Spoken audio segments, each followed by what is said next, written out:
Hello mga kapofek, nagsimba nga po palali kami kanina sa groto. Halos sa tagal-tagalan din kami bago ulit bumalik sa groto. Kasi naman laging busy ang mga at na ito. Alas 9 nga pala ang start ng misa pero 8:50 na ngayon kaya malilate na kami. Pero carry bells lang. Ay, pasensya na po, puyat lang po talaga. Ang sarap naman po kasi talaga matulog sa biyahe lalo na gantong panahon na medyo umuulan-ulan. Guys, may chika ko sa inyo. Blake, ano yan? Ano ba yan, Ate A? Ready na ako mag-storytelling? Ba't mo ako pinibidyohan? Baka malaman ng iba kung gaano ako marites.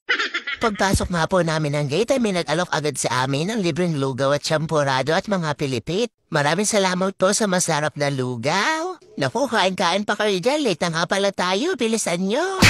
Naku, buti na lang umabot pa tayo.